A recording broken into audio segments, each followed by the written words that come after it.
Bonjour, fidèles internautes, soyez bénis dans le précieux nom de Jésus-Christ. Sans plus tarder, allons dans le livre de Jérémie, chapitre 29, autant pour moi, versets 11 à 13. Jérémie 29, versets 11 à 13. Je vais lire au nom de l'Éternel. En effet, je connais les projets que je forme pour vous, déclare l'Éternel. Projets de paix et non de malheur, afin de vous donner un avenir et de l'espérance. Alors vous m'appellerez et vous partirez. Vous me prierez et je vous exaucerai. Vous me chercherez et vous me trouverez, parce que vous me chercherez de tout votre cœur. Amen. La parole de l'Éternel déclare que l'Éternel, notre Dieu, a des projets de paix et de bonheur pour son peuple, pour nous donner un avenir véritable. La version Semeur, elle dira encore, Dieu a des projets Dieu a des projets de paix pour son peuple et lui prépare un avenir. Mais ces voies sont différentes de celles imaginées par les faux prophètes. Donc il faut comprendre cela clairement. Dieu veut toujours nous manifester sa bonté, sa tendresse. C'est pour ça qu'il est aussi important pour chacun d'entre nous, chers frères et sœurs, de vouloir connaître la vérité.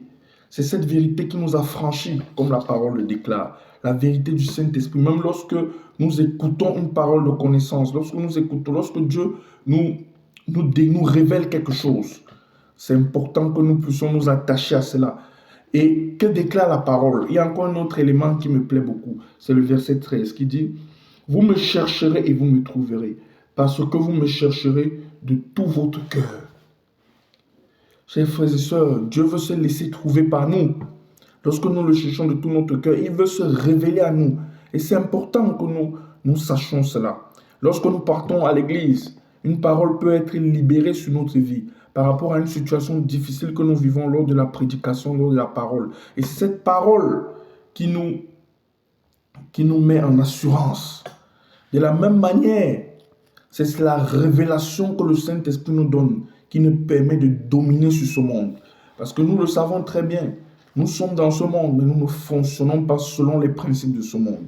Nous fonctionnons selon la direction que le Saint-Esprit nous donne. Et lorsque nous savons cela, que si nous cherchons réellement Dieu, nous allons toujours essayer de maintenir une véritable relation avec notre Dieu. Parce qu'il apportera les réponses à nos situations. Il dit qu'il ne va pas rester insensible à nos problèmes.